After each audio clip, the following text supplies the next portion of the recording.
My husband abandoned me and our twins at birth. 20 years later, he wants them back. But they already have a billionaire dad.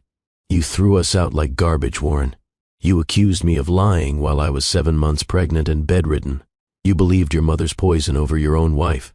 And now, 20 years later, you walk into a courtroom expecting what? Forgiveness? A second chance? Let me tell you something. Those boys you abandoned? They don't even know your name. That's what I wanted to say when I saw Warren Carmichael sitting across the courtroom aisle, looking at me like I owed him something. But I didn't say it.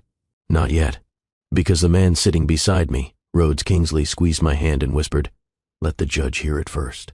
And when she did, when Judge Carolyn Vance asked my sons, Jasper and Fletcher, if they wanted a relationship with their biological father, they looked Warren dead in the eyes and said, "Absolutely not. Rhodes Kingsley is our father. The man you're looking at is a stranger." Warren's face crumpled like paper. His lawyer shuffled documents nervously, and I felt something I hadn't felt in 20 years. Vindication, because after 2 decades of silence, after abandoning me while I was pregnant with twins, after never once checking if his sons were alive, Warren wanted them back. But there was one problem he didn't see coming. They already had a father, a real one, and his last name was Kingsley. If you've ever been abandoned by someone who promised forever, if you've ever rebuilt your life from ashes only, to have the person who burned it down demand a second chance, then you understand what I'm about to tell you. This isn't a story about forgiveness. This is about a man who believed lies, destroyed his family, and disappeared for 2 decades. And this is about what happened when he tried to come back. But before we get to that courtroom, before we get to the moment Warren realized he'd lost his sons forever, you need to know how we got here. You need to understand what kind of man abandons his pregnant wife, what kind of mother poisons her own son's marriage, and what kind of love it takes to rebuild after that kind of destruction. So let me take you back to when I was 26 years old, 7 months pregnant, and being thrown out of my own home by a man I thought would love me forever. But I'm getting ahead of myself. To really understand this story, you need to go back even further. Back to the night I met Warren Carmichael at a charity art auction in Boston, back when I still believed in fairy tales. It was a cold October evening, the kind where the wind cuts through your coat and makes you question why you're standing. Outside a gallery in Beacon Hill serving champagne to people who spend more on a single painting than you make in a year. I was 25, working as a server at upscale events to pay rent while trying to make it as an artist. My portfolio was hidden in a storage unit. My dreams were on hold, and my bank account was always 3 days away from empty. Warren approached me while I was refilling champagne flutes near the Impressionist section. He was handsome in that effortless way wealthy men often are. Sharp jawline, dark hair that looked professionally styled but not overdone, eyes that seemed genuinely interested when he asked, "Do you know anything about this piece?" I glanced at the painting. A Monet. Water lilies. Safe. Expensive. Unremarkable. I should have said, "I'm just serving drinks, sir." That's what I was supposed to say. But something about the way he asked, like he actually wanted to know, made me answer honestly. "It's beautiful technically," I said, "but it's also safe." Rich people love Monet because he doesn't challenge them. He makes them feel sophisticated without making them uncomfortable. Warren laughed. A real laugh, not the polite chuckle wealthy people give servers. "You're not supposed to say that out loud." I shrugged. "You asked." He extended his hand. "Warren." "Delilah," I said, shaking it briefly before moving to the next table. I assumed that was the end of it. Men like him didn't pursue women like me. We existed in different worlds, separated by zeros in bank accounts and last names that opened doors. But Warren found me again 20 minutes later, and then again at the end of the night as I was leaving through the service entrance, my feet aching and my pockets full of modest tips. "Can I take you to coffee sometime?" he asked, leaning against the doorframe like he belonged there. "I don't think that's a good idea," I said. "Why not?" "Because you're wearing a $1,500 suit and I'm wearing a thrift store dress. Because you belong in there and I belong out here. Because men like you don't date women like me, and when they do, it never ends well." I didn't say all that. I just said, "We're from different worlds." Warren smiled. "What if I don't care about that?" "You will eventually," I said. "They always do." But he didn't let it go. He showed up at the next event I worked, and the one after that. Always polite, never pushy, just persistently interested in a way that felt genuine. He asked about my art, my childhood, my dreams. He listened like my answers mattered. 3 weeks later, I finally said yes to coffee. We met at a small shop in Cambridge, nowhere fancy, just two people talking over cheap lattes that Warren pretended to enjoy. He told me he worked in consulting. I told him I was trying to make it as an artist while surviving on catering gigs. Neither of us mentioned money or family or the things that usually define people in Boston. For the first time in my life, I felt seen, not for what I had or didn't have, but for who I was. We started dating quietly. Warren took me to bookstores and small restaurants, places where we could talk for hours without interruption. He was thoughtful. He remembered details. He showed up when he said he would, and slowly, carefully, I let myself believe this might be real. 3 months in, Warren told me the truth. We were walking along the Charles River, fall leaves crunching under our feet, when he stopped and took my hand. "There's something I need to tell you. I haven't been completely honest." My stomach dropped. Here it comes, I thought. The girlfriend. The wife. The reason this was too good to be true. "My family owns Carmichael Industries," he said. "I'm not just in consulting. I work for my family's company. We manufacture industrial equipment. It's worth a lot of money." "How much money?" I asked carefully. "Hundreds of millions," he said. "Maybe more. I don't ask." I pulled my hand away. "Why didn't you tell me?" "Because every time I tell someone, they change. They see the money instead of me. And I didn't want that with you. I should have been angry. I should have walked away. But when I looked at Warren, I saw the same loneliness I'd been carrying my whole life. The loneliness of being seen as something you're not, of being wanted for the wrong reasons. "I don't care about your money," I said, "but I care that you lied. I know. I'm sorry. I just wanted someone to know me first, before all the rest of it." Against my better judgment, I forgave him. Because I understood. Because I'd been hiding too. Hiding my dreams, my ambitions, the person I wanted to become, afraid that exposing them would make them vulnerable. We kept dating. Warren introduced me to parts of his world slowly. Nicer restaurants, gallery openings, charity events where I was a guest instead of staff. It was overwhelming and uncomfortable, but Warren never made me feel less than. He was patient, kind, protective in a way that felt safe. 6 months into our relationship, he said, "I want you to meet my parents." I knew this moment was coming. I'd been dreading it, because no matter how much Warren insisted his family would accept me, I knew better. Families like his didn't welcome women like me. We were threats, outsiders, gold diggers until proven otherwise. "They'll love you," Warren said. "My dad especially. He values authenticity." "And your mother?" I asked. Warren hesitated. "She's protective, but once she gets to know you, she'll come around." That hesitation should have told me everything. The Carmichael estate in Beacon Hill was exactly what I expected. A historic brownstone with perfectly manicured hedges, original crown molding, and the kind of quiet that only money can buy. A housekeeper answered the door and led us to a sitting room where Warren's parents waited. Howard Carmichael stood immediately, extending a warm hand and a genuine smile. "You must be Delilah. Warren hasn't stopped talking about you." He was kind, soft-spoken, the kind of man who asked questions and listened to answers. I liked him instantly. Constance Carmichael didn't stand. She sat in a high-backed chair like a queen granting an audience, her silver hair perfectly styled, her Chanel suit immaculate, her eyes cold as January. "So, you're the waitress," she said. Not asked, stated, like it was my full name and identity. "I work in catering while building my art career," I said, keeping my voice steady. "How quaint," Constance said, the word dripping with condescension. Warren jumped in. "Mom, Delilah's incredibly talented. You should see her work." "I'm sure it's lovely," Constance said, dismissing me without looking at a single piece. "Tell me, Delilah, where did you go to school?" "I attended community college for 2 years, then had to leave for financial reasons." Constance's smile was sharp. "I see. And your family?" "My mother raised me alone. She passed away when I was 22. "How unfortunate," Constance said, in a tone that suggested she didn't find it unfortunate at all. Just convenient information to file away. The rest of the dinner was excruciating. Howard tried to engage me in conversation, asking about my art and my inspirations. Constance asked pointed questions designed to highlight everything I lacked. Pedigree, education, connections, money. Every answer I gave seemed to confirm what she'd already decided. I wasn't good enough for her son. When we finally left, Warren was apologetic. She's always like that with new people. She'll warm up, but I'd seen the look in Constance's eyes. She wasn't going to warm up. She was going to find a way to get rid of me. I just didn't know how far she'd go. Warren and I got more serious despite his mother's obvious disapproval. We moved in together, renting a small apartment in Back Bay.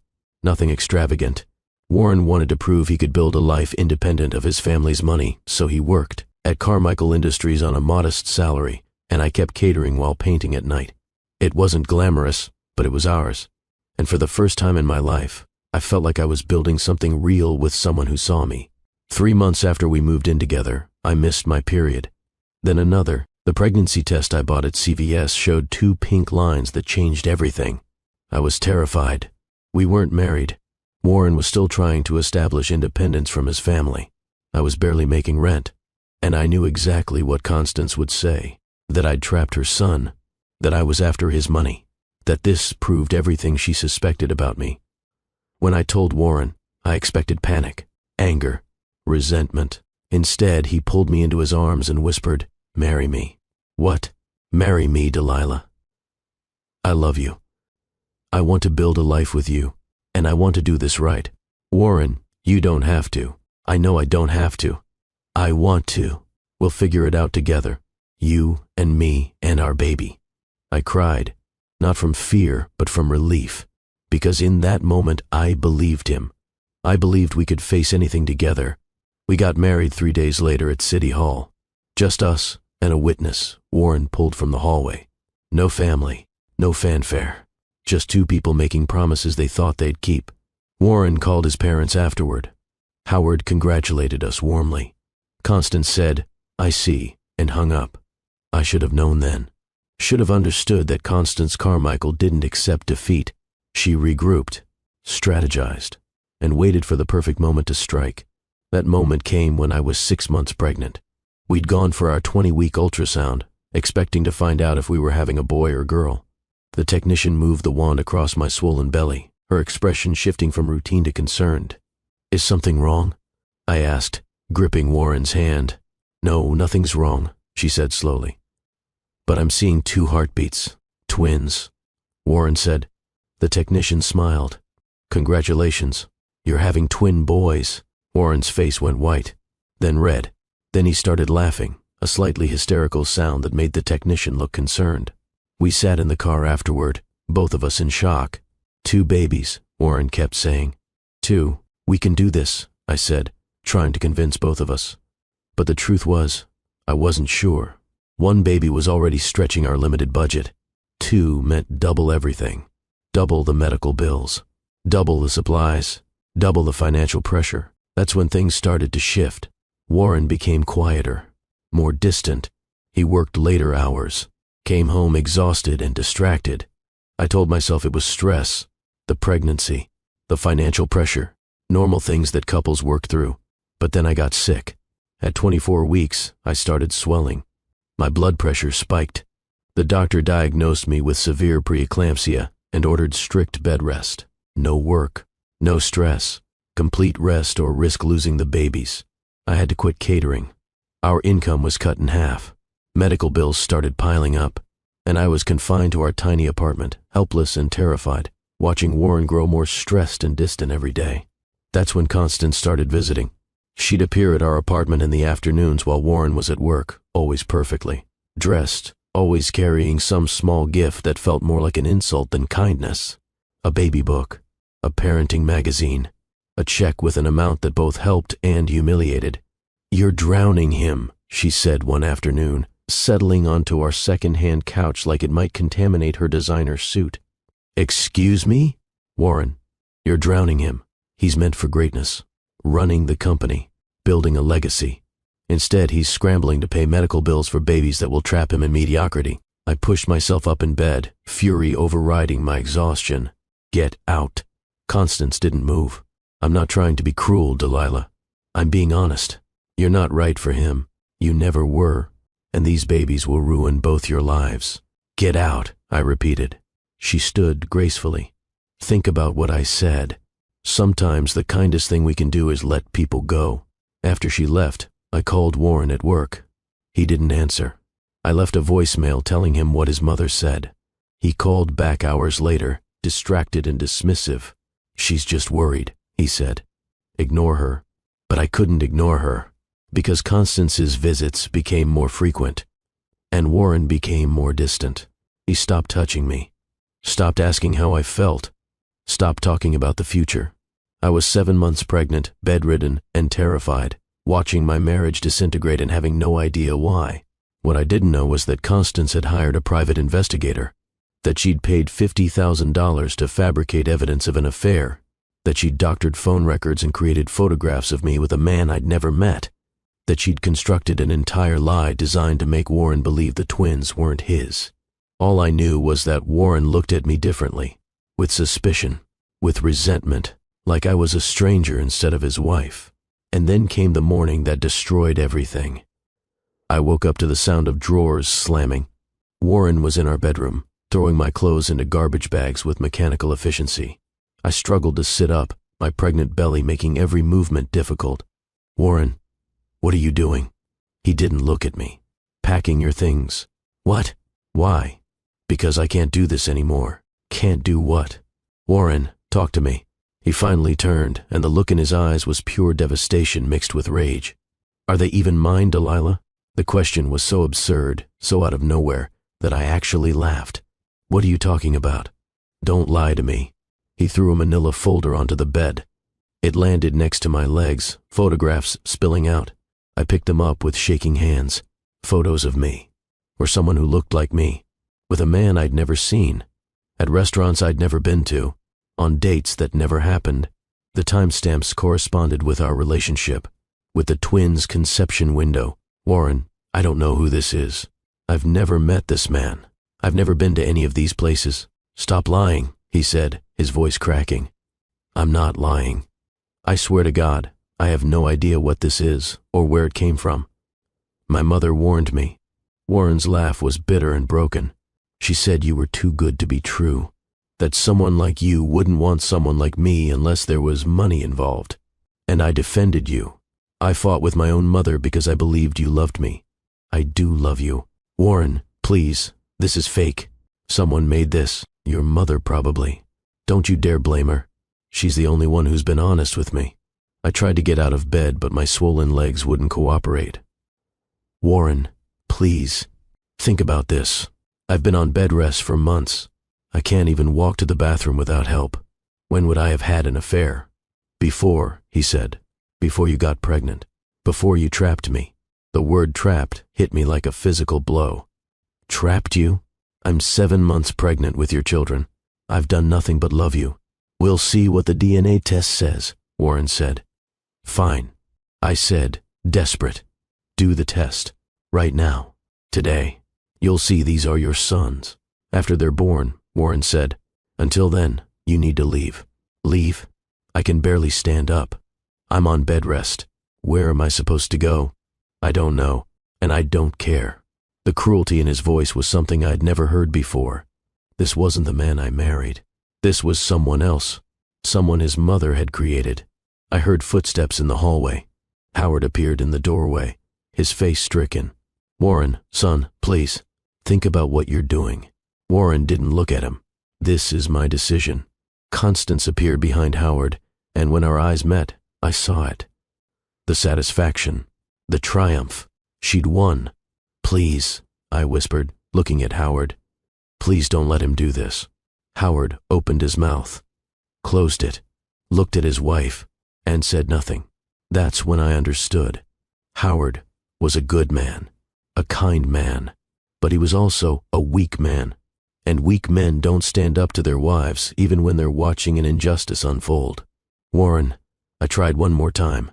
Please, I'm begging you. These are your sons. Get out, he said. I'll pay for the hospital bills when you deliver. After that, you're on your own. He left the room. Constance followed, not even bothering to hide her smile. Howard stayed, tears in his eyes, but still silent. I packed what I could reach from the bed. A neighbor heard the commotion and helped me down the stairs. I left with 2 garbage bags of clothes, $300 in cash, and my dying laptop. I was 26 years old, 7 months pregnant with twins, and utterly alone. I never saw Warren again. The promised hospital bill payment never came. The DNA test was never taken. He cut me out of his life completely, like I never existed. I spent my final 2 months of pregnancy in a women's shelter in Cambridge, working freelance design. Jobs from a laptop balanced on my enormous belly, trying to save enough money for what came next. The twins came early, 6 weeks early, during an emergency C-section after my blood pressure spiked dangerously high. Jasper arrived first at 2:17 a.m., tiny and screaming and perfect. Fletcher followed 3 minutes later, quieter, but fighting just as hard. The NICU nurse placed them on my chest for 30 seconds before they had to go to the incubator. 30 seconds of skin-to-skin contact with my sons. 30 seconds to memorize their faces before they were taken away. I lay in recovery, stitched and empty, and sobbed. Not from physical pain, but from the overwhelming combination of love and terror. I loved these tiny humans more than I'd ever loved anything, and I had absolutely no idea how I was going to take care of them. The NICU bills were catastrophic. $23,000 for 3 weeks of care. I qualified for some assistance, but not enough. I sold everything I owned. My laptop, my art supplies, jewelry. My mother left me. I moved into a studio apartment in a neighborhood where gunshots occasionally interrupted sleep and the heat barely worked, but rent was $400 a month and the landlord didn't ask questions. Those first months are a blur. I'd feed one twin while the other cried. Change diapers with hands so exhausted they shook, sleep in 20-minute intervals, work freelance design jobs during the brief windows when both babies slept, my eyes burning from screen time and exhaustion. I thought about calling Warren, demanding child support, taking him to court, but pride and pain stopped me. He'd thrown me away, believed the worst without question. I'd rather struggle alone than beg him for anything. Some nights, I'd sit on the floor between their cribs, watching Jasper and Fletcher sleep and wonder how long I could keep this up. How long before I collapsed, before I failed them. But every morning, I got up, fed them, changed them, loved them, because they were mine and I was all they had. I never expected Howard Carmichael to find me. It was a Tuesday evening, 6 months after the twins were born. Someone knocked on my door, not the aggressive pounding of my landlord demanding rent. Soft, tentative, almost apologetic. I opened it with Fletcher on my hip and found Howard standing in the hallway, looking 20 years older than I remembered. "Delilah," he said, his voice breaking on my name. "What do you want?" I asked, too tired for politeness. "I came to apologize. May I come in?" I should have slammed the door, should have told him to leave. But something in his expression stopped me. He looked devastated, broken, like he'd been carrying something too heavy for too long. I stepped aside. He entered the tiny studio, taking in the cramped space, the secondhand cribs, the evidence of my struggle. His eyes landed on Fletcher, then moved to Jasper sleeping nearby. "They're beautiful," he whispered. "God, they're beautiful. What do you want, Howard?" He pulled an envelope from his jacket. I should have stopped her. I should have stood up to Constance. I should have made Warren see reason. I didn't, and I've been living with that shame every day since. The envelope was thick. I opened it. $10,000 in cash. "I can't," I started. "Please," Howard said. "Please let me do this. It's not enough. It'll never be enough. But please." I looked at my sons, at the overdue bills stacked on my counter, at the empty refrigerator. Pride couldn't feed my children. "Okay," I said quietly. Howard's shoulders sagged with relief. "I'll send more, every month. Whatever you need. Does Warren know you're here?" Howard shook his head. "He forbade me from finding you, from asking about the babies. He married someone else last year, someone Constance approved of. They're expecting." The words stung more than I anticipated. Warren had moved on, built a new life, while I was drowning in the wreckage of the old one. "I won't tell him," Howard said, "about the boys, about this. It would only make things worse. But I need you to know. I'm sorry. I'm so sorry I didn't protect you." After he left, I sat on the floor and cried. Not from relief at the money, though it meant I could pay rent and buy formula, but from the bitterness of it all. Warren's father had more courage in his quiet visits than Warren ever had in our entire relationship. Howard came every month after that. He'd bring supplies, clothes the twins had outgrown, toys, checks that kept us afloat. He'd sit on my worn couch and watch Jasper and Fletcher with tears in his eyes, soaking in time with grandsons his son would never know. I should hate you, I told him once. I know, he said. I hate myself enough for both of us. But I couldn't hate him. He was weak, yes, but he was trying to make amends in the only way Constance would allow. And my sons needed every ally they could get. The months turned into a year, then another. Howard kept visiting. Warren never appeared. Not once. Not a phone call. Not a letter. Nothing. I stopped waiting for him. Stopped hoping he'd realize his mistake. Stopped imagining a reconciliation that would never come. Instead, I focused on survival, on my sons, on building a life from the ashes of the one I'd lost. I started taking on bigger freelance clients, built a portfolio, developed a reputation. Slowly, painfully, things got easier. Not easy, but easier. Jasper started walking at 11 months, Fletcher at 13. They grew into curious, energetic toddlers who filled the tiny apartment, with laughter and chaos and a kind of joy I didn't know was possible. I was 28 years old, a single mother of twin boys, living paycheck to paycheck, and somehow, impossibly, I was happy. Not the uncomplicated happiness I'd imagined as a young woman, but the hard-won happiness that comes from surviving something that should have destroyed you. And then, on a random Tuesday at a community art show, I met a man who would change everything. His name was Rhodes Kingsley, and he was nothing like Warren Carmichael. Where Warren had been insecure and easily manipulated, Rhodes was steady and certain. Where Warren had been weak, Rhodes was strong. Where Warren had made promises he couldn't keep, Rhodes didn't make promises at all. He just showed up, consistently, patiently, without expectation. The art show was small. Local artists displaying work in a Cambridge community center. I'd been invited to show 3 paintings, abstract pieces I'd created during late nights while the twins slept. They were raw, emotional, painful to look at because they revealed too much.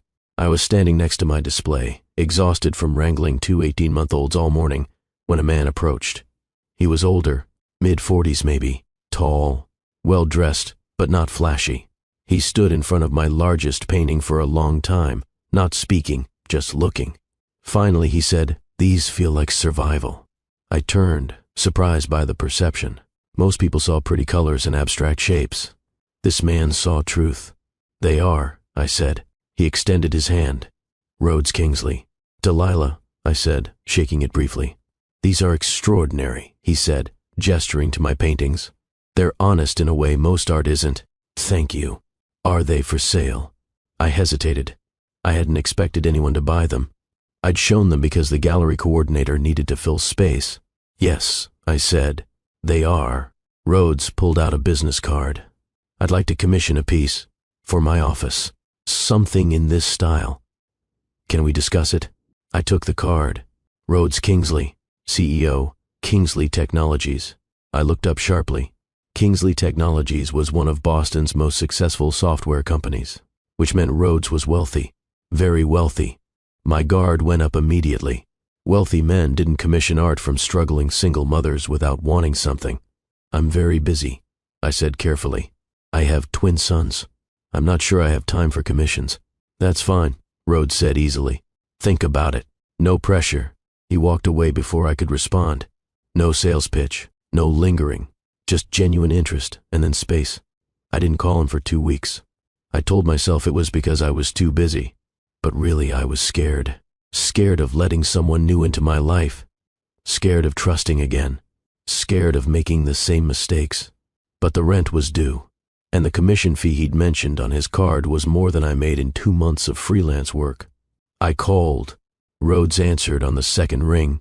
"Delilah, I'm glad you called." We met at a coffee shop in Harvard Square. I brought the twins because I couldn't afford a sitter. Fletcher immediately knocked over a sugar dispenser. Jasper tried to eat a napkin. I was mortified. Rhodes just smiled. "How old are they?" 18 months, I said, wrestling the napkin from Jasper's mouth. They're at a fun age, Rhodes said. Fun is one word for it. We talked for an hour. Rhodes described what he wanted. A painting that captured transformation, growth, evolution from darkness to light. Like your other pieces, he said. But less pain, more hope. I can do that, I said. The commission led to coffee the next week. Then dinner. Then a walk along the Charles River where Rhodes pushed the twins' stroller. While I actually had free hands for the first time in months. Rhodes never asked about their father, never pried about my past. He just existed in my present, steady and safe and completely without agenda. The twins loved him immediately. Jasper reached for him first. Fletcher followed, always more cautious, but warming quickly. Rhodes was patient with them. Playful, but gentle. He'd get down on the floor and build block towers for them to knock down, laughing when they'd squeal with delight. One evening, after the twins were asleep, Rhodes and I sat on my worn couch with cheap wine and comfortable silence. Can I ask you something? I said. Of course. Why are you here? Really? Rhodes considered the question seriously. Because you're extraordinary. Because your art moves me. Because your sons are wonderful. Because I enjoy your company. Do I need more reasons? Most men would run from a single mother with baggage. I'm not most men. And everyone has baggage, Delilah. Yours just happens to come in the form of 2 incredible little boys. It was the most honest answer anyone had ever given me. We dated slowly. Rhodes never rushed, never pushed for more than I was ready to give. He met me where I was, respected my boundaries, and proved through actions, not words, that he was safe. 8 months into our relationship, Rhodes said, I need to tell you something. My stomach dropped. Here it comes, I thought. The thing that ruins this. I'm falling in love with you, he said. With you and Jasper and Fletcher, and if you're not ready to hear that, I understand. But I needed you to know. I started crying, not from fear, but from relief, because I was falling too. And for the first time since Warren, I believed it might be okay. Rhodes, I have so much baggage, so much damage from my ex-husband. I don't know if I'll ever fully trust again. That's okay, Rhodes said. We'll figure it out together. No rush, no pressure, just us. 3 months later, Rhodes proposed, not with a grand gesture. Just the 2 of us on his penthouse balcony, the twins asleep inside, city lights glittering below like fallen stars. I want to spend my life with you, he said. I want to be there for the big moments and the small ones. I want to build something real with you. Will you marry me? Yes, I whispered. God, yes. We married quietly at City Hall, just like my first wedding. But this time felt completely different. This time, I was marrying someone who'd proven himself. Someone who showed up, someone who loved not just me, but my children. After the ceremony, Rhodes said something that broke me in the best way. I want to adopt them, he said. Jasper and Fletcher. I want to be their father legally. If you'll let me. I couldn't speak through my tears. I just nodded. The adoption process required attempting to contact Warren to terminate his parental rights. But Warren had never established paternity, never paid support. Never made contact. His rights were easily terminated for abandonment. When Judge Patricia Morrison finalized the adoption, declaring Jasper Howard Kingsley and Fletcher James Kingsley officially Rhodes's sons, I felt something I hadn't felt in years. Safety, permanence, hope. Rhodes became their father in every way that mattered. He was there for first steps he'd actually already witnessed, but now as dad, not Rhodes. First words, first days of preschool. T-ball games, piano recitals, scraped knees, bad dreams, all of it. He loved them fiercely, completely, without ever once treating them as anything less than his own sons. The twins thrived.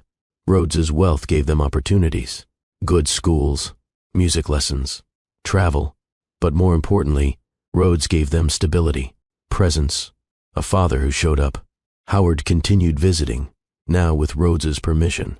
He'd watch his grandsons play, tears in his eyes, grateful for the chance to know them even from a distance. When he died 5 years later, he left the twins a trust fund and a letter apologizing for his cowardice. Warren never appeared, never called, never acknowledged their existence. The years passed. The twins grew. Delilah's art career flourished. Rhodes's company expanded. They built a life. Not perfect, but real and solid and full of the kind of love that doesn't make grand gestures but shows up every day. Jasper and Fletcher knew Rhodes's dad. They knew about Warren academically, that he was their biological father, that he'd left before they were born, but it didn't matter to them. Rhodes was their father in every way that counted. By the time the twins turned 20, they were remarkable young men. Jasper was studying architecture at Boston University. Fletcher was in pre-law. They had Rhodes's confidence, Delilah's creativity, and their own unique spirits. They'd never asked to meet Warren, never seemed curious about the man who'd abandoned them. They had a father, a real one. Why would they need another? And then, on a Tuesday morning that started like any other, an envelope arrived that would threaten everything they'd built. Delilah stood in her art gallery, the successful space she'd opened 5 years earlier, staring at legal documents that made her hands shake. Warren James Carmichael versus Delilah Monroe and Rhodes Kingsley. Petition to establish parental rights and custody of Jasper Howard Kingsley and Fletcher James Kingsley. 20 years of silence, 20 years of absence, and now Warren wanted them back. Delilah's phone buzzed. Rhodes, as if he sensed the disaster unfolding. "Don't open anything else until I get there," he said, his voice calm but urgent. But it was too late. The past had already broken through the door, and the battle for her family was about to begin. If you're still with me, I need you to hit that like button right now, because this story is far from over. Share this video with someone who needs to hear that showing up matters more than biology.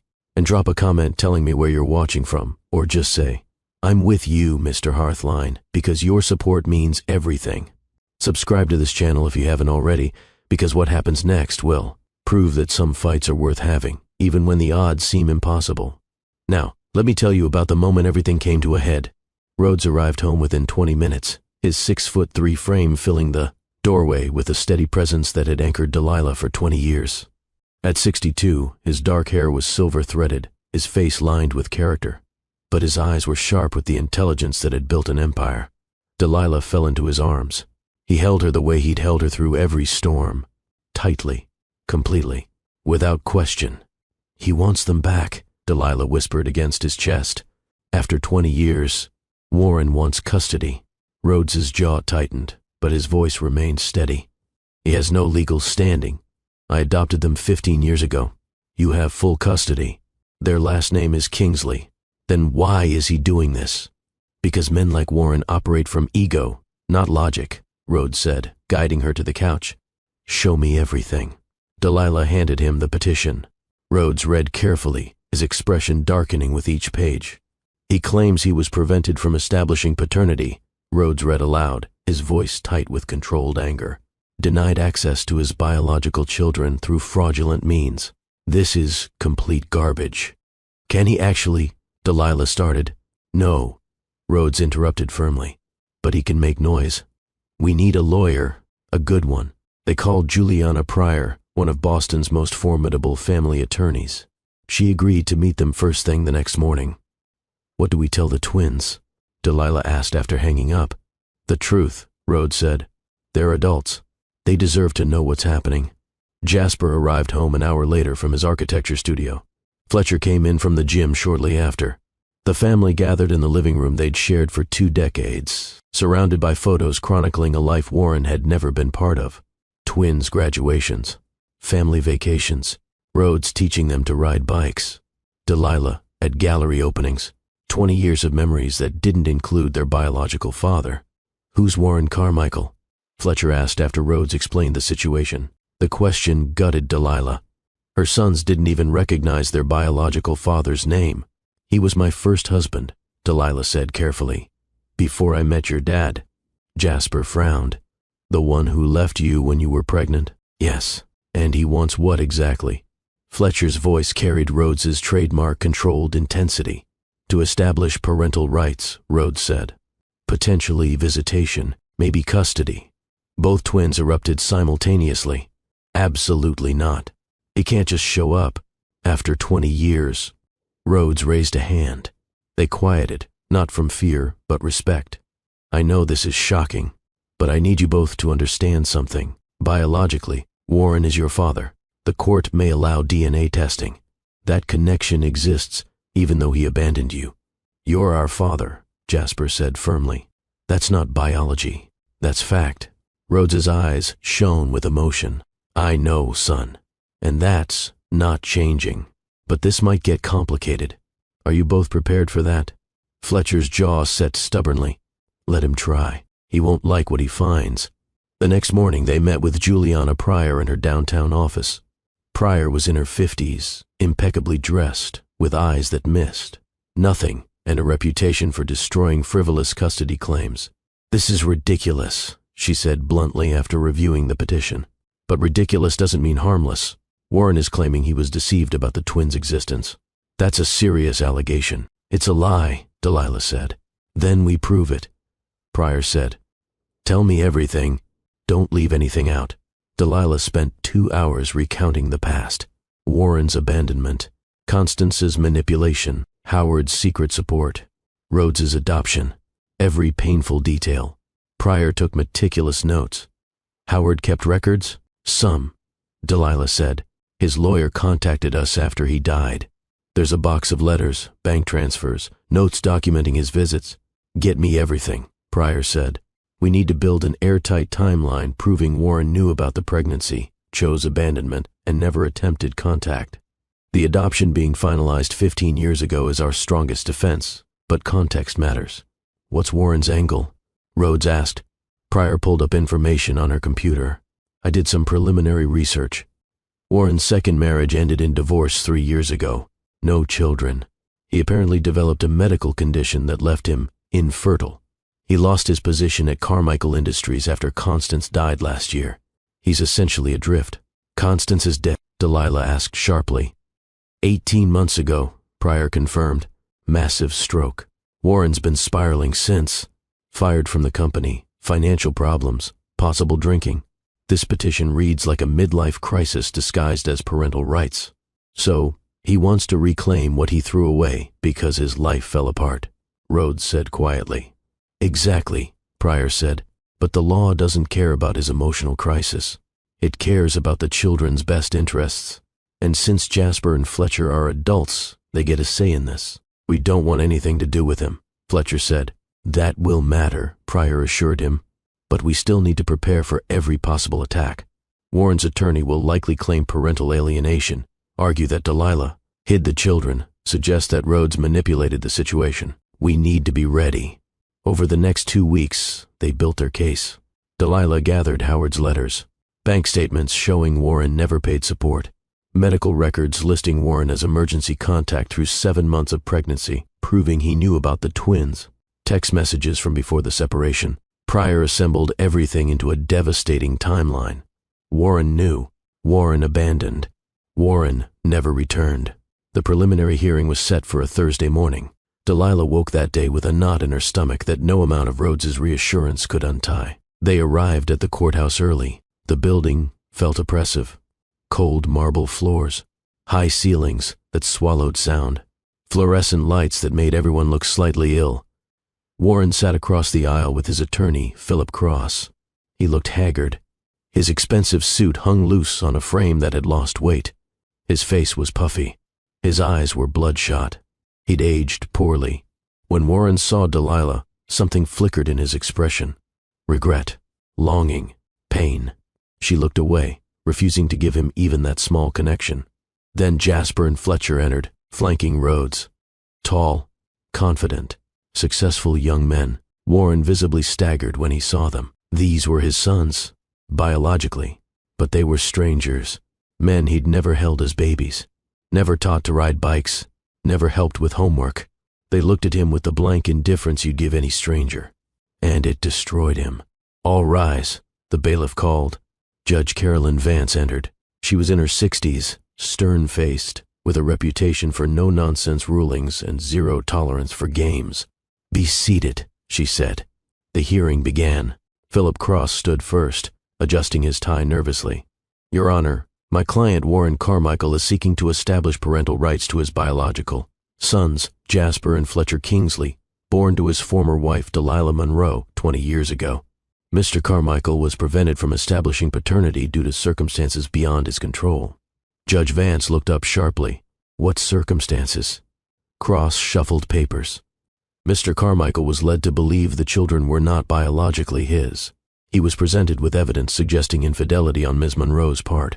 Acting on this information, he made the painful decision to separate. He has since discovered this information may have been incorrect. May have been? Judge Vance's tone was skeptical. Has your client attempted DNA testing? Not yet, Your Honor. We're requesting court-ordered testing as part of this petition. Pryor stood smoothly. Your Honor, may I respond? Proceed. Mr. Carmichael's claim that he was prevented from establishing paternity is demonstrably false. Pryor placed a stack of documents on the table. These are medical records from Ms. Monroe's pregnancy. Mr. Carmichael is listed as emergency contact through 7 months. He attended prenatal appointments. He was fully aware of the pregnancy and acknowledged paternity until approximately 7 months gestation. Judge Vance examined the records. Mr. Cross, your client knew about the pregnancy? Cross consulted with Warren quietly. Yes, Your Honor, but he later received information suggesting the children were not his. What information? Show me. Cross presented the private investigator's report. The same fabricated evidence Constance had created 20 years ago. Photos of Delilah with a stranger, doctored phone records, manufactured proof of an affair that never happened. Delilah's hands clenched in her lap. Seeing those photos again felt like being violated all over again. Pryor didn't miss a beat. Your Honor, we have reason to believe this evidence was falsified by Mr. Carmichael's mother, Constance Carmichael, who is now deceased. We have an investigator working to prove the documents were manufactured. That's a serious allegation, Judge Vance said. Which is why we're requesting a 2-week continuance to gather definitive proof, Pryor said. Judge Vance considered. Mr. Carmichael, please stand. Warren stood shakily. His hands trembled. His face was pale. Did you ever attempt to contact these children after they were born? Judge Vance asked directly. No, Your Honor, Warren said quietly. Why not? I believe they weren't mine. Did you verify that belief? Take a DNA test? Hire your own investigator? No. Why not? Warren's voice cracked. I was hurt. Angry. I thought it would be easier to just move on. Easier for whom? Warren had no answer. Judge Vance turned to Jasper and Fletcher. Young men, you're both adults. Do you want a relationship with Mr. Carmichael? No, they said simultaneously. Jasper continued. Your Honor, Rhodes Kingsley has been our father since we were infants. He's the only father we've ever known. The man sitting over there is a stranger who abandoned our mother when she was pregnant and never looked back. Fletcher added, he had 20 years to find us. 20 years to establish paternity, pay child support, be involved in any way. He chose not to. That tells us everything we need to know. Warren's face crumpled. Please, he said, his voice breaking. I made terrible mistakes. I was manipulated, but I'm trying to make amends. You can't give us back 20 years, Fletcher said coldly. You can't erase what you did to our mother, and you can't replace the man who actually raised us. The courtroom fell silent. The weight of Fletcher's words hung in the air like smoke. Judge Vance closed the file in front of her. This case is complicated by the passage of time and the adoption that took place 15 years ago. However, given Mr. Cross's claim of falsified evidence, I'm ordering a 2-week continuance. Both parties will submit additional evidence regarding the circumstances of the separation and Mr. Carmichael's abandonment. If Mr. Carmichael can prove his abandonment resulted from provable fraud, I'll reconsider his petition. If not, this case is closed. The gavel fell. Delilah's heart sank. 2 more weeks of this nightmare. 2 more weeks of Warren trying to claw his way back into their lives. Outside the courtroom, Pryor pulled them aside. This isn't over, but it's not a loss. The judge is being cautious. We prove that evidence was faked, and Warren's entire case collapses. How do we prove it? Delilah asked. Pryor smiled grimly. We prove it the same way Constance created it, with better investigators and the truth. That evening, Delilah sat in the kitchen of the home she and Rhodes had, built together, staring at the fabricated photos of her alleged affair.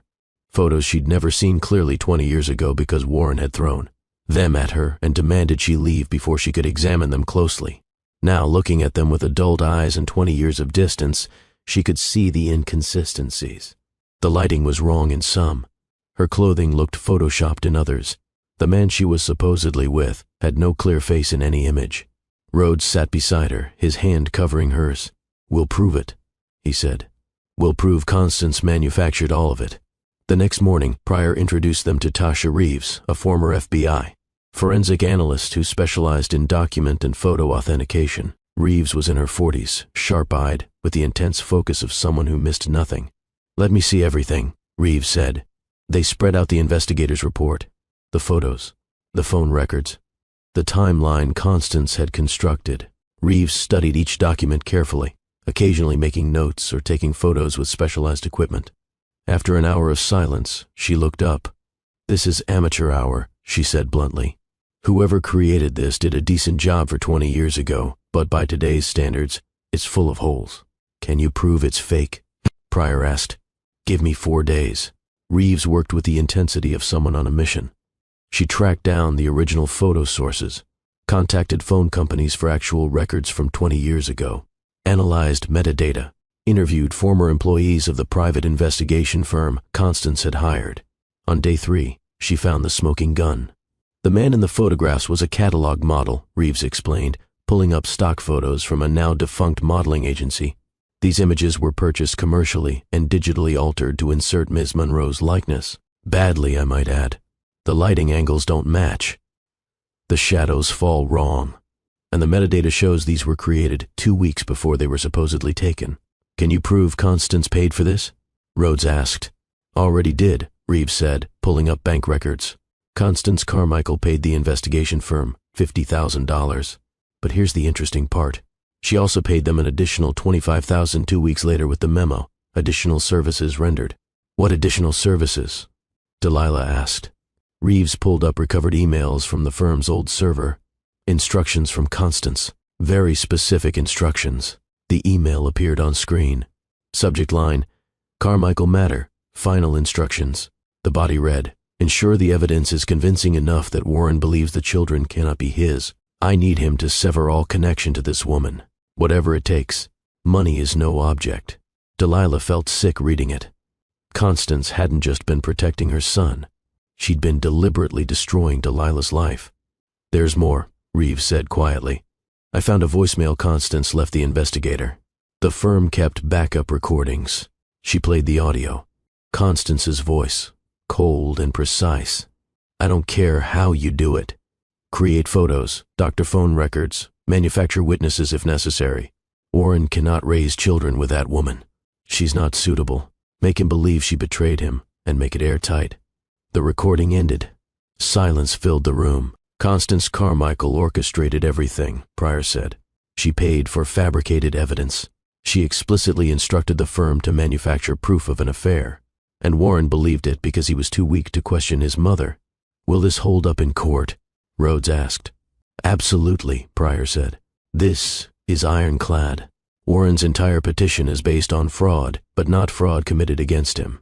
Fraud he was complicit in by never verifying, never testing, never questioning." "What happens now?" Delilah asked. "Now we tell Warren the truth," Rhodes said quietly. "Before the next hearing, he needs to understand what his mother did, what he destroyed." Delilah looked at him sharply. "Why?" "Because this isn't just about winning," Rhodes said. "It's about making sure he understands the full weight of what he lost, and why." Rhodes insisted on meeting Warren privately. Delilah was terrified, but Rhodes was certain. "He needs to see the evidence before court," Rhodes said. "Not in front of a judge, but face to face. He needs to understand he didn't just lose his sons through bad luck or misunderstanding. He lost them through cowardice." They arranged to meet at Pryor's office. Neutral territory, professional space. Warren arrived looking desperate, hopeful, pathetic. "Thank you for meeting me," Warren said as he entered the conference room. Rhodes gestured to a chair. "Sit down." Warren sat. Delilah remained standing near the window, unable to be too close to the man who destroyed her life. Rhodes slid a folder across the table. "Before we go back to court, you need to see this." Warren opened the folder slowly. His expression shifted from confusion to horror to devastation as he read. The fake photos, the emails from Constance, the bank transfers, the voicemail recording transcribed on paper. "No," Warren whispered. "No, she wouldn't." "She did," Delilah said, her voice surprisingly steady. Your mother fabricated everything, Warren. The affair never happened. I never betrayed you. She paid $50,000 to destroy our marriage because she didn't think I was good enough for you. Warren's hands shook as he read Constance's email. Ensure Warren believes the children cannot be his. Oh God. Oh God. What did I do? You threw me out, Delilah said. 7 months pregnant. High-risk pregnancy. Bedridden. You packed my things and told me to leave. Because your mother gave you an excuse, and you took it. I thought, Warren started. You thought wrong, Rhodes interrupted, his voice cold. You had options, Warren. You could have demanded a DNA test immediately. You could have hired your own investigator. You could have trusted your wife. Instead, you took the easy path. You believed what you wanted to believe because it absolved you of responsibility. Warren looked up at Rhodes, really seeing him for the first time. You gave them everything I should have. No, Rhodes corrected. I gave them what every child deserves. Love, stability, presence. You could have given them the same. You chose not to. I was manipulated, Warren said weakly. You were weak, Rhodes said. Your mother gave you poison, but you drank it willingly. You never fought for Delilah. You never fought for your sons. You just accepted the easiest narrative and moved on with your life. Warren's face was wet with tears. I saw a photo of you with them at a charity event last year. They looked so happy, so complete, like they didn't need anything. They don't need you, Delilah said quietly. They have a father, a real one. Warren looked at the evidence again, at Constance's words, at the proof that everything he'd believed was a lie. What happens now? You have 2 choices, Pryor said, entering the room. You withdraw the petition and walk away. Or we present this evidence in court, prove your mother's fraud, and the judge rules against you anyway. But you'll do it publicly, with your mother's cruelty exposed for everyone to see. Warren stared at the documents. Can I meet them? Just once? Let me explain. Let me apologize. They don't want your apology, Rhodes said firmly. Please, Warren begged. Please, just one meeting. Let me tell them I'm sorry. Then I'll walk away. I swear. Delilah and Rhodes exchanged glances. Finally, Rhodes nodded. We'll ask. But the choice is theirs, not yours. That evening, they presented the option to Jasper and Fletcher.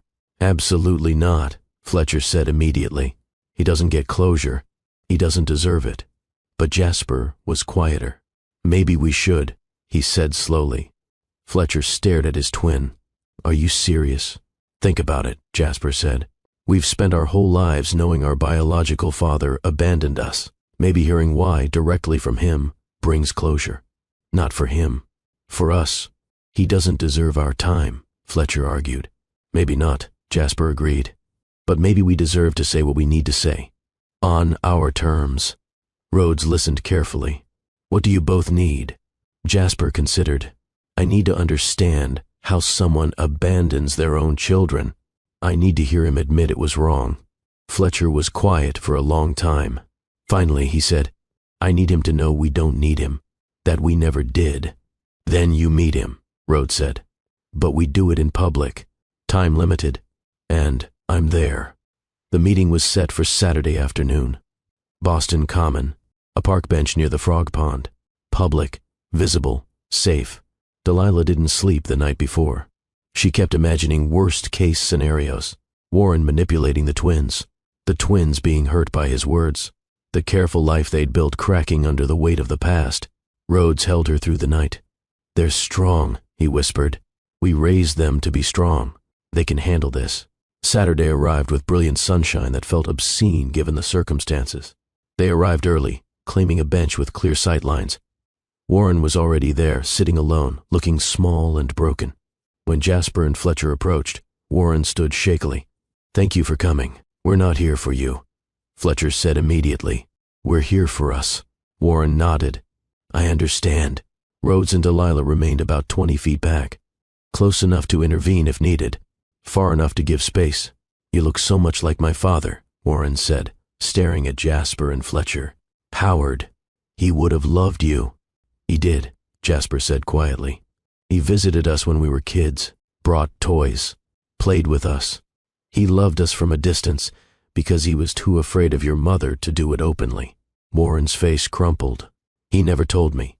You never asked, Fletcher said coldly. You never wanted to know anything about us after you threw our mother out. Silence fell, heavy and uncomfortable. I know I don't deserve forgiveness, Warren finally said. I know I don't deserve anything from you. But I need you to understand. I was lied to.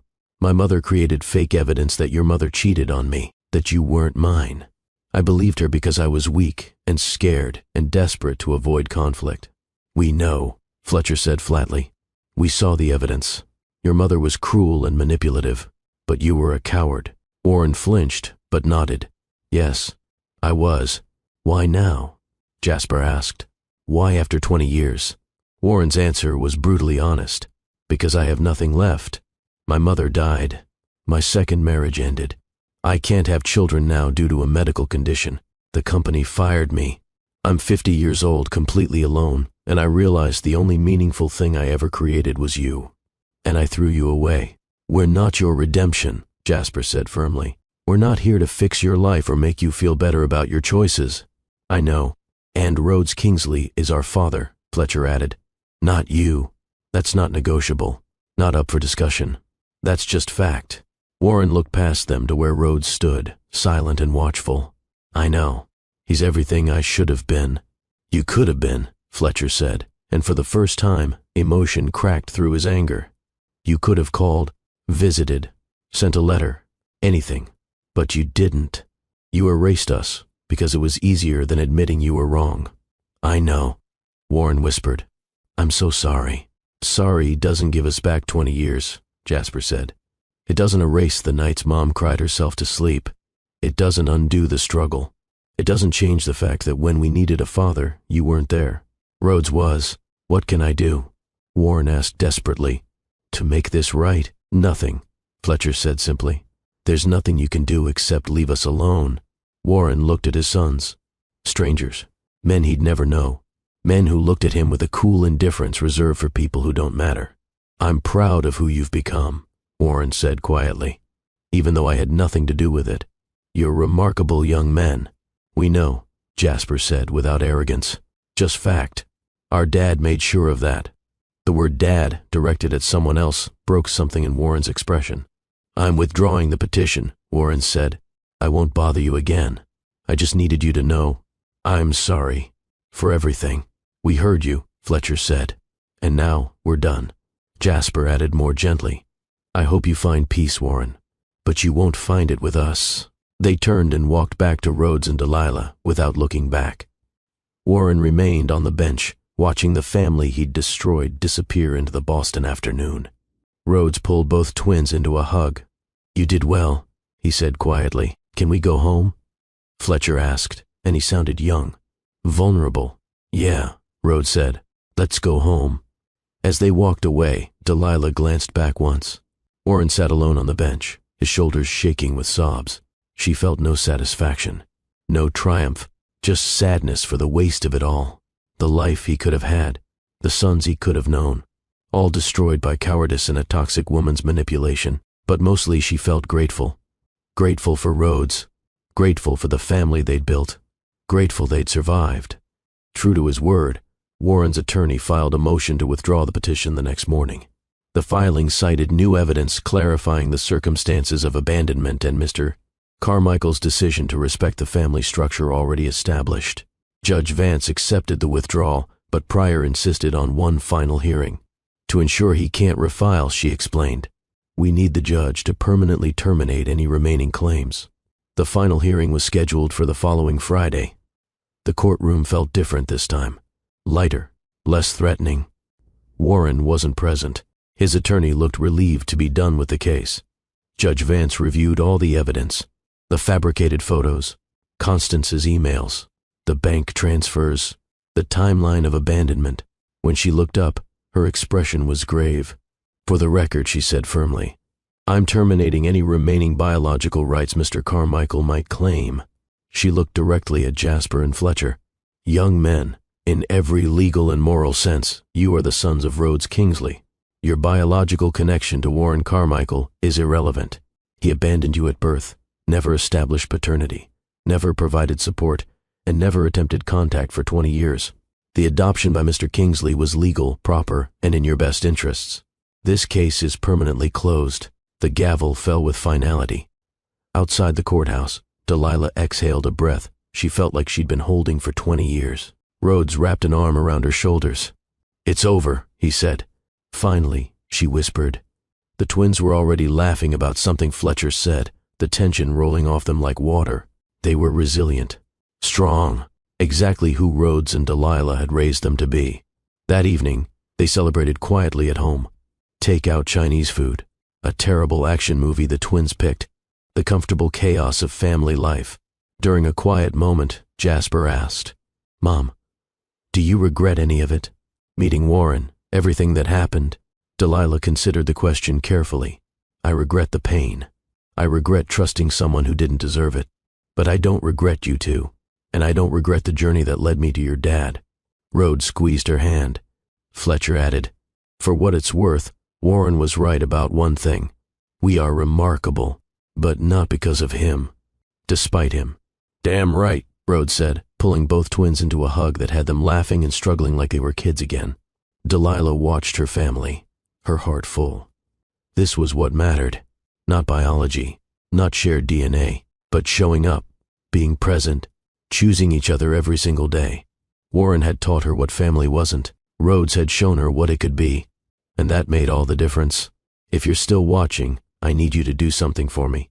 Hit that subscribe button right now, because every week I bring you stories about real people facing impossible situations and finding the strength to overcome. Drop a comment saying where you're watching from, or just type, "I'm with you, Mr. Hearthline." Share this video with someone who needs to hear that biology doesn't make you a parent, showing up does. Because this story isn't quite over yet. There's one more piece you need to hear. 5 years passed. 5 years of the life they'd built continuing to grow and deepen. Warren Carmichael lived quietly in Providence, Rhode Island, far from Boston's wealthy circles, far from the family that had disowned him after the truth about Constance's manipulation came out. He worked as a volunteer coordinator at a youth mentorship program. Not for redemption, not for recognition, just because helping kids who'd been failed by adults felt like the only meaningful thing he could do. He'd sold his remaining assets, donated most of the money to organizations supporting single mothers. He lived in a small apartment with second-hand furniture and no regrets about the wealth he'd given up. He never remarried, never tried contacting Jasper and Fletcher again. He kept his promise, but he followed their lives from a distance. Public records, occasional news articles, social media posts they made public. He learned that Jasper had started his own architectural firm at 24, already winning awards for innovative, sustainable design. That Fletcher had graduated law school and joined a civil rights practice, fighting for people who couldn't fight for themselves. He saw the announcement in the Boston Globe Society pages. Rhodes and Delilah Kingsley celebrating their 30th wedding anniversary, surrounded by family including sons Jasper and Fletcher Kingsley. The photo showed all of them laughing. Rhodes with silver hair but the same steady presence. Delilah radiant and successful. The twins, grown men now, with families of their own starting to form. Warren kept the clipping, not from bitterness or longing, but as a reminder. Some mistakes couldn't be fixed. Some consequences lasted forever. Some doors, once closed, should stay that way. He'd learned to live with that. To find meaning not in what he'd lost, but in making sure other kids didn't suffer the same abandonment he'd inflicted on his own sons. One evening, a teenager in the mentorship program asked him, "Do you have kids?" Warren paused, then answered honestly, "I have 2 sons, biologically, but I wasn't their father. I gave up that right a long time ago. Do you regret it?" "Every single day," Warren said, "which is why I'm here, making sure you all have someone who shows up." Meanwhile, in Boston, Delilah stood in the gallery she now owned, Monroe Kingsley Contemporary Art, a successful space showcasing emerging artists, giving them the chances she'd once needed. The anniversary party was winding down. Rhodes stood talking with Jasper and Fletcher, all 3 of them laughing at some story. Fletcher's fiancée, Rebecca, was showing Delilah photos from their recent trip to Italy. Jasper's girlfriend, Simone, was discussing art theory with another guest. The family had grown, expanded, evolved. "Mom, Stop crying, Fletcher called across the gallery. It's embarrassing. I'm not crying, Delilah lied, wiping her eyes. I'm just happy. Rhodes crossed to her, pulling her into his arms. 30 years, he murmured. Best decision I ever made. Second best, Delilah corrected. The first was deciding to adopt the twins. Rhodes smiled. That was the easiest decision I ever made. They were already mine in every way that mattered. The paperwork just made it official. Jasper joined them, putting an arm around Delilah. You know what I was thinking about today? What, sweetheart? How different our lives would have been if Warren had actually been our father. If he'd shown up. If we'd grown up in that world instead of this one. Better or worse? Delilah asked carefully. Jasper looked at Rhodes. Definitely worse. Because we wouldn't have had Dad. And I can't imagine life without him. Rhodes's eyes shone with emotion. Fletcher joined the group hug. We got the family we were supposed to have. Just took the long way to get here. Delilah looked around the gallery. At the art she'd created from pain. At the business she'd built from nothing. At the man who'd loved her through everything. At the sons who'd survived and thrived despite abandonment. This was triumph. Not the loud, flashy kind, but the quiet kind that came from building something real from ruins. Later that night, after everyone had left and the gallery was quiet, Rhodes and Delilah stood in front of one of her paintings. One she'd created 25 years ago during those dark months in the shelter. All shadow and pain and struggle. Next to it hung a newer piece. Bright, hopeful, full of light. Look how far you've come, Rhodes said softly. We, Delilah corrected. Look how far we've come. Rhodes kissed her forehead. I'm proud of you. Of us. Of the family we built. Me too, Delilah whispered. And she meant it. Every word. Because the story Warren had tried to reclaim wasn't his to take. It never had been. It belonged to the people who'd actually lived it. Who'd survived it. Who'd built something beautiful from the ashes of his abandonment. Jasper and Fletcher didn't belong to Warren. They never had. Biology didn't make you a parent. Showing up did. Being present did. Loving consistently, even when it was hard, even when it wasn't convenient. That made you a parent. And Rhodes had been their father from the moment he chose to be. That's what Warren never understood. That's what Constance's money and manipulation couldn't destroy. That's what survived every courtroom, every petition, every attempt to rewrite history. Family wasn't about bloodlines. It was about choice. Daily, consistent, unglamorous choice to show up and love people through their worst moments and their best. Warren had failed that test. Rhodes had passed it, and that made all the difference. So let me tell you what this story really teaches us. Because it's not just about Delilah and Rhodes and Warren. It's about all of us, about the choices we make when things get hard. Biology doesn't make you a parent. Every person reading this knows someone who was raised by grandparents, aunts, uncles, foster parents, adoptive parents, or step-parents who showed up when biological parents didn't. Those people, the ones who choose to love children who aren't biologically theirs, they're the real heroes. Weak people enable toxic people. Howard was a good man, a kind man, but his weakness allowed Constance to destroy lives. Sometimes the kindest people do the most damage through their silence. Standing up to toxic people isn't easy, but it's necessary. Some betrayals are too deep to heal, and that's okay. We live in a culture that pushes forgiveness as a moral imperative, but some people don't deserve forgiveness. Some doors should stay closed. Warren didn't earn reconciliation. The twins didn't owe him their peace. You don't owe anyone access to your life just because they share your DNA. Family is earned. Through consistency. Through presence. Through love that shows up even when it's inconvenient. Children know who truly loves them. Jasper and Fletcher knew Rhodes was their real father. Not because anyone told them, but because he proved it every single day for 20 years. Survival isn't just enduring. It's building something beautiful from pain. Delilah didn't just survive Warren's abandonment. She built a life, a career, a family that was stronger than anything she'd lost. Second chances aren't owed. They're earned through consistent action. Warren thought showing up after 20 years entitled him to a relationship. But relationships aren't built on biology or regret. They're built on presence. Walking away from what hurt you isn't weakness. It's wisdom. The twins didn't owe Warren a relationship. They made the strong choice to protect their peace. Manipulation can destroy. But truth eventually surfaces. Constance's lies controlled Warren for years, but truth, documented and proven, eventually won. Real love doesn't make grand gestures. It shows up daily. Rhodes didn't sweep in as a hero.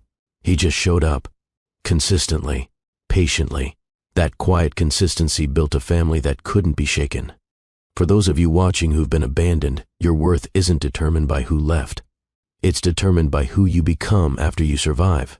Delilah could have let Warren's betrayal destroy her. Instead, she became stronger, more successful, more complete.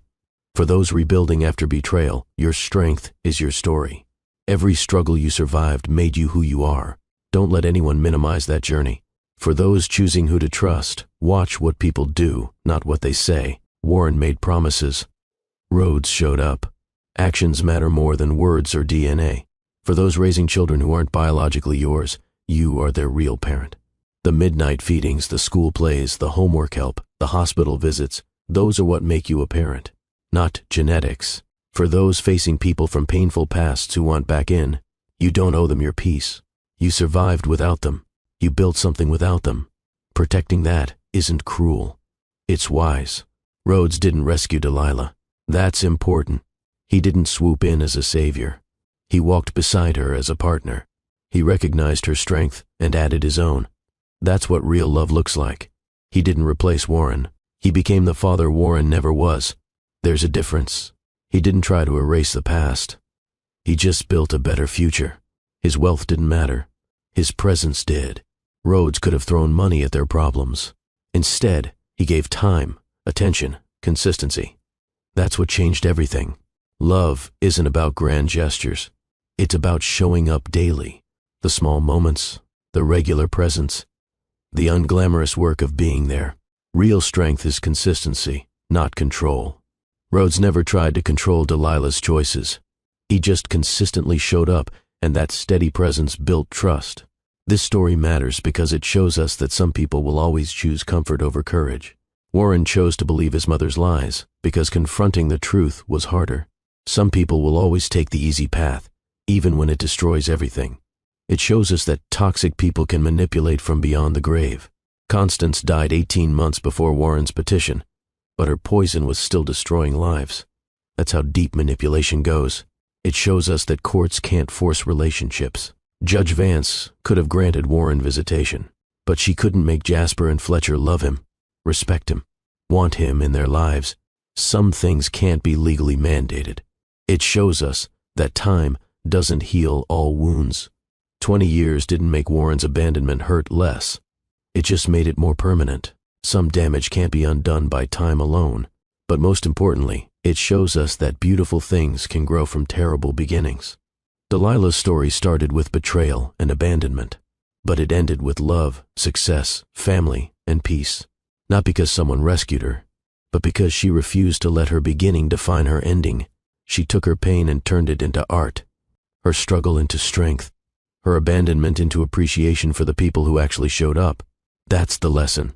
You're not defined by who abandoned you. You're defined by what you build after you survive. So here's what I need you to do right now. If this story moved you, if it made you think about family differently, if it reminded you that biology isn't everything, I need you to hit that like button. Share this video with someone who needs to hear that they're stronger than their worst moment. Someone who needs to know that chosen family is just as real as blood family. Someone who needs permission to walk away from toxic people, even if they're related.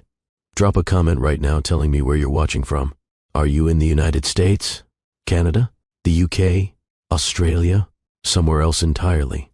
Or just type "I'm with you, Mr. Hearthline," because I read every single comment and your words matter to me. Subscribe to this channel if you haven't already, because every single week I bring you stories about real people facing impossible choices and finding the strength to keep going. Stories about love that survives, betrayal that destroys, and the courage it takes to rebuild. Remember, you're not defined by your DNA. You're not defined by who left. You're not defined by the family you were born into. You're defined by the family you choose, the people who show up, the ones who stay, the ones who prove through consistent action that they're worthy of your trust. Delilah could have stayed broken. She could have let Warren's betrayal destroy her. She could have raised her sons in bitterness, telling them their father abandoned them, poisoning them with anger. Instead, she focused on survival, on building, on creating something better. And when Rhodes came along, she had the courage to trust again. That's strength. Rhodes could have seen a struggling single mother and walked away, could have found someone without complications, could have avoided the mess. Instead, he saw extraordinary strength. He saw children who needed a father. He saw an opportunity to build something real. And he showed up every single day. That's love. Jasper and Fletcher could have spent their lives angry at Warren, bitter about abandonment, desperate for their biological father's approval. Instead, they recognized that the man who raised them was their real father. They protected their peace. They chose gratitude over resentment. That's wisdom. Warren made his choice 20 years ago, and when he tried to undo it, he learned the hardest lesson of all.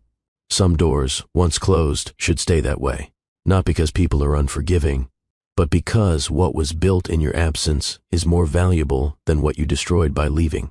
That's the truth Warren had to accept. That's the truth we all need to understand. If you leave people at their worst, you don't get to return during their best and claim credit. If you abandon children, you don't get to reclaim them when they're successful adults.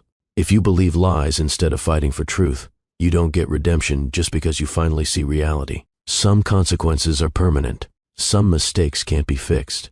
Some relationships, once broken, can't be rebuilt. And that's okay, because sometimes in the ashes of what was destroyed, something better grows.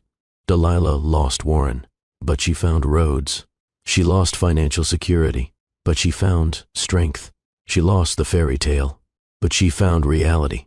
And reality, built on truth and consistency, was better than any fantasy. So wherever you are right now, whatever you're facing, remember this: your beginning doesn't determine your ending. The person who abandoned you doesn't define your worth. The family you were born into doesn't limit the family you can build. You get to choose every single day. You get to choose who deserves access to your life, who earns your trust, who proves worthy of your love. Choose wisely. Choose people who show up. Choose consistency over promises. Choose action over words. And if you're the one who left, if you're the Warren in someone's story, understand this: you can't reclaim what you abandoned just because your life fell apart. You can't force relationships you never built. You can't demand forgiveness you haven't earned. The best thing you can do is accept responsibility, make amends where possible, and let people move forward without you. Sometimes the most loving thing you can do is stay away. This is Mr. Hearthline, reminding you that family isn't about biology. It's about presence. It's about showing up. It's about choosing to love people through their worst and celebrating with them during their best. Make sure you're subscribed. Turn on notifications so you never miss a story. And remember, you're stronger than you think, braver than you believe, and worthy of love that actually shows up. I'll see you in the next story.